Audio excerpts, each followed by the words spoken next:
Some events split your life into two phases, before and after. That particular afternoon, which seemed utterly ordinary at first, turned out to be one of those pivotal moments for me. Everything had been proceeding as usual. I was home alone, with Danny away on yet another work trip. The silver lining of his absence was the chance to carve out some personal space, something I hadn't prioritized in years. The past few years, overshadowed by Danny's emotional detachment, had left me craving solitude, and that day offered one of those rare opportunities for freedom. In my room, surrounded by familiar comforts, I had set up my laptop and arranged a few personal belongings around me. These quiet moments used to be a regular part of my routine when Henry wasn't around. But now that he was back from university, such moments were scarce. Henry, Danny's son from a previous marriage, stirred feelings in me that were hard to ignore. His tall stature, sharp features, and piercing gaze had unnerved me the first time we met. Still, I convinced myself it was nothing more than a fleeting thought, knowing he was out with friends and wouldn't return until later. I felt comfortable retreating to my room for some private time or so. I thought, unbeknownst to me, the door hadn't fully closed. Just as I began to relax, Henry walked in. The moment our eyes met felt endless. I instinctively tried to hide what I was holding, but it was futile. The sounds from my laptop filled the silence, and his widened gaze said it all. My body froze. I couldn't cover up, couldn't mute. The noise couldn't escape the awkwardness. My heart pounded so fiercely I feared it might burst. The look on Henry's face was unforgettable. Shock, curiosity, and perhaps something deeper. An unspoken tension hung in the air, maybe even desire. In that instant, I realized my emotions weren't solely rooted in embarrassment. His gaze made me confront the emptiness I'd been carrying inside for far too long. "I should have knocked," Henry murmured, his voice trembling yet deep. He slowly backed away, never breaking eye contact, and gently shut the door behind him. I sat there stunned, unsure of what had just transpired, but certain that something between us had shifted, something forbidden, dangerous, yet undeniably tempting. 1.0s. As soon as the door clicked shut, I collapsed onto the bed, burying my face in my hands. What had I done? I was 42 years old, and Danny's son, my stepson, had caught me in such a vulnerable state. My mind replayed the scene over and over, each time amplifying a strange warmth within me. Despite the overwhelming shame threatening to consume me, it wasn't just surprise. In his eyes, it was something more, as if he understood me, or perhaps wanted something more. Even considering it felt wrong, almost revolting. Yet I couldn't stop. My heart raced, and the unfamiliar sensation coursing through me wasn't purely guilt. I'd noticed Henry's lingering glances before, the subtle expressions of interest, but I'd always dismissed them, pretending they didn't exist until now. That encounter changed everything for the next 3 days. Danny would still be gone, leaving only Henry and me in the house. I dreaded facing him, yet beneath my fear lurked an undeniable excitement. It felt illicit, perilous, and impossible to ignore. I hoped it would end there, chalking it up to an unfortunate accident. But I had no idea what awaited me the following day. That night, sleep eluded me. The next day passed in near silence. Henry stayed holed up in his room, and after hastily preparing a meal, I retreated to the living room. It was as though we'd silently agreed not to acknowledge each other yet. The air between us felt heavy, charged with unspoken energy we both recognized but chose to suppress. By evening, I decided to take a shower as the warm water cascaded over me. I tried to shake off the memory of the previous day, but Henry's intense expression kept resurfacing. Lost in thought, I was jolted when the power suddenly went out. The water continued to flow, but darkness enveloped the room. Panic surged briefly. I quickly turned off the shower, wrapped myself in a robe, and tied it securely. Just then I heard Henry's voice from the hallway. "Emma, are you okay?" he asked. "I'm fine," I replied, my voice wavering. "I think the power's out."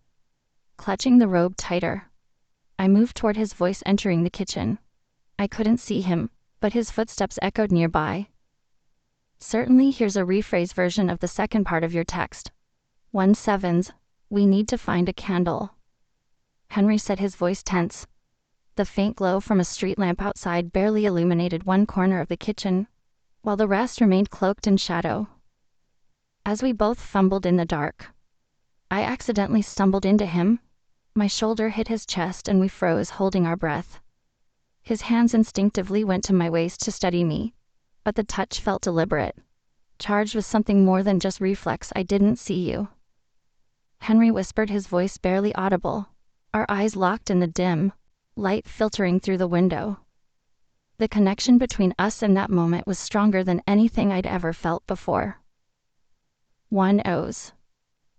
It's okay, I murmured. Though my trembling voice betrayed me, my heart thundered so loudly I was certain he could hear it. Henry's gaze dropped to my lips, his warm breath brushing against my face as the space between us dwindled to almost nothing. Emma, he breathed, his voice thick with emotion. I didn't want to pull away in that instant. Every boundary I'd clung to seemed to dissolve. Just then the lights flickered back on, jolting us both out of the moment. We stepped back abruptly, as if caught in the act. Henry moved toward the breaker box, pretending to inspect it, but I knew the weight of what had just happened lingered heavily between us. When I returned to the living room, Henry followed, his gaze never left me, and this time there was a determined glint in his eyes. Emma, we need to talk, he said, his tone making it clear this wouldn't be an ordinary conversation. My heart raced again as I sat across from him, the tension between us almost suffocating. We both knew this conversation had been inevitable for some time. An unspoken understanding passed between us. Nothing would ever be the same. Henry lowered his gaze, speaking softly. Emma, I'm sorry about yesterday. If I made you uncomfortable, it wasn't intentional.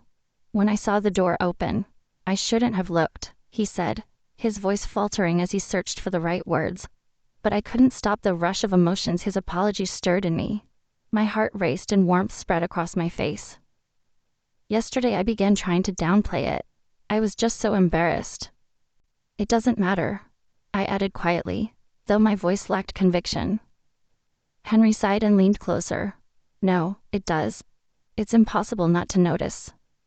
Emma, you're lonely, and that's not your fault. Tears welled up in my eyes.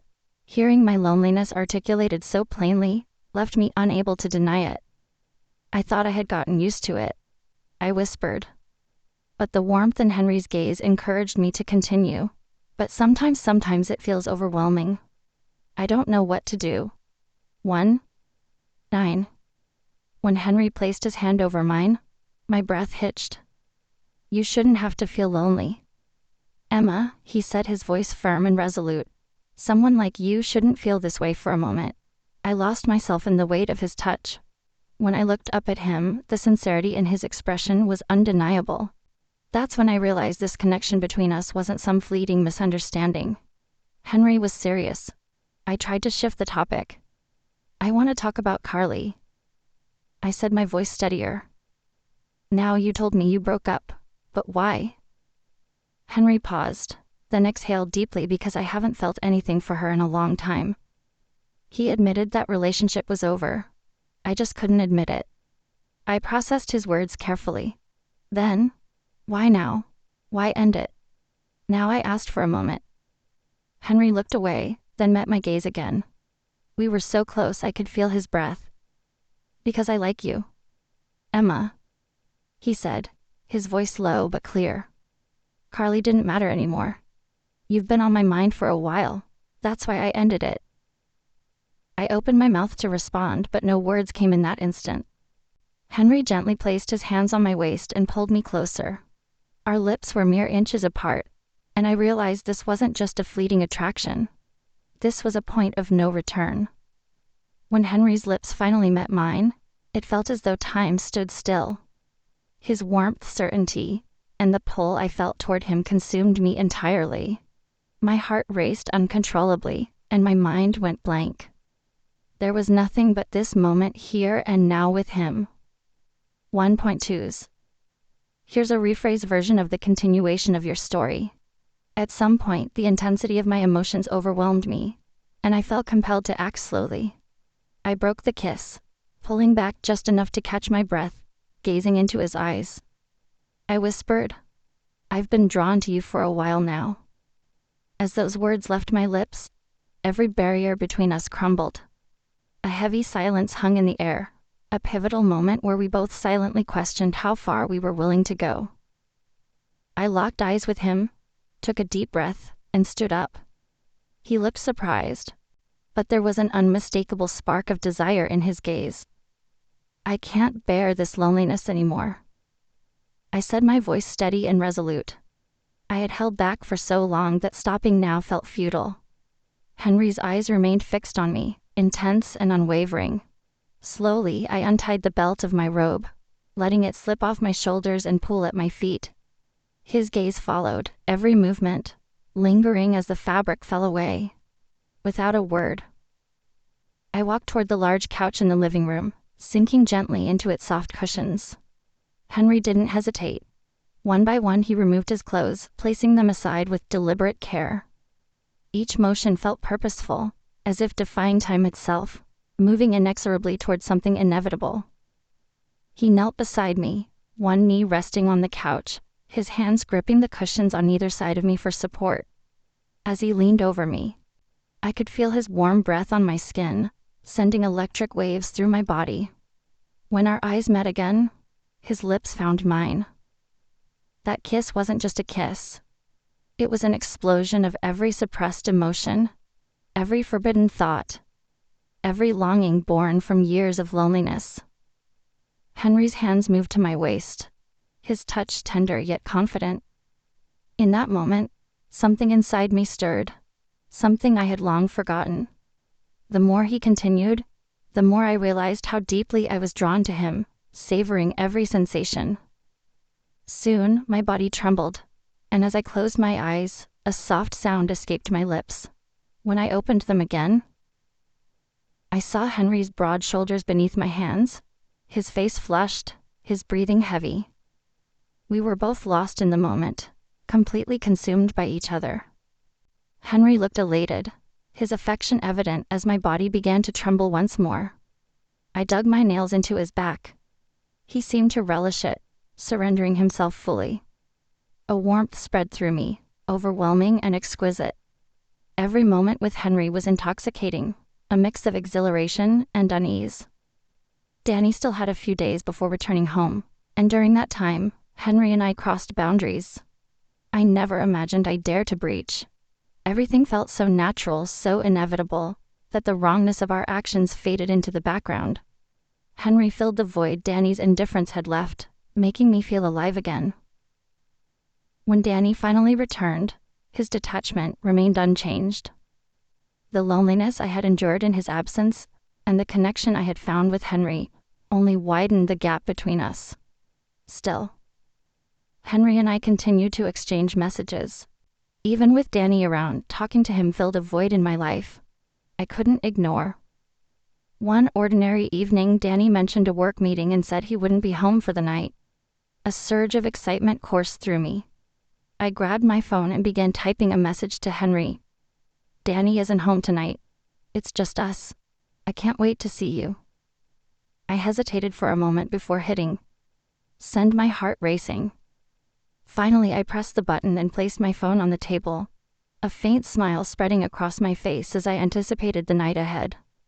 Meanwhile, Henry was dealing with a different kind of challenge. He was confronting Carly, his ex-girlfriend whose obsessive behavior had become unbearable.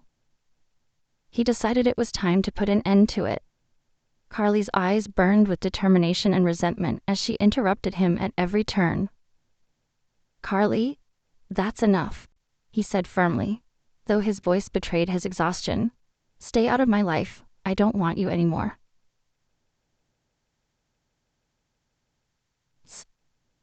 Just then, Henry's phone buzzed on the table. Carly's gaze shifted to the screen, her fake smile vanishing instantly. I knew it. She hissed venom, dripping from her words. I saw you two kissing. Before Henry could react, she snatched the phone from the table, clutching it tightly. I'll tell Danny everything, she spat, her eyes blazing with fury. I've been watching you both every day. Henry's heart sank. He knew the situation was spiraling out of control. That evening, Henry told me about his confrontation with Carly. I talked to her yesterday. He began, his voice calm but strained. Nothing happened. I just told her to stay out of my life. She's been bothering me for a while, but it's over now. His words brought some relief, but a lingering unease settled within me. The next day, Danny's behavior took a startling turn from breakfast onward. He was unusually attentive, normally distant and cold. He suddenly seemed to be everywhere, watching me closely at every opportunity. Are you okay? Emma, has something been going on? Lately, he asked, his eyes locking onto mine. There was a hint of suspicion in his voice throughout the day. He continued to act strangely, and with each passing moment my fear grew stronger. By evening, I couldn't take it anymore. I texted Henry, Danny's acting so strange, it feels like he's suspicious of something, I'm scared. Just as I hit send, the doorbell rang. Danny opened the door, and Carly's voice echoed down the hallway. My eyes darted instinctively toward the corridor. When I saw her, an icy chill ran through me. Carly stood there wearing a sly, calculated smile. Her eyes shifted between Henry and me, and they said it all. She knew, and it was clear she intended to use that knowledge against us. Danny, still oblivious, asked, "What are you doing here?" His voice was laced with confusion, but Carly's gaze remained fixed on him as if she had rehearsed. This moment she spoke with precision. "Hello, Emma," she said, her tone mocking and sharp. Her piercing eyes bore into me, stealing my breath. She glanced briefly at Henry before turning her attention back to me, her grin widening. "It looks like we have a lot to talk about," she added, her smile dangerously smug in that moment. Something inside me shattered, my mind raced with chaotic thoughts. What does she know? What is she going to say? Will she tell Danny? Is everything about to end here and now? My hands trembled uncontrollably as I looked at Henry, whose eyes mirrored my fear. But the most terrifying presence in the room was Carly, with her calm, yet menacing smile. That's when I realized this was only the beginning. Stay tuned, because this story is far from over. You won't want to miss what happens next if you've made it this far. I know my story has struck a chord with you. There's so much more to share, and you don't want to miss a thing. Hit that follow button, turn on notifications, and leave a comment about what you think will happen next. 3.7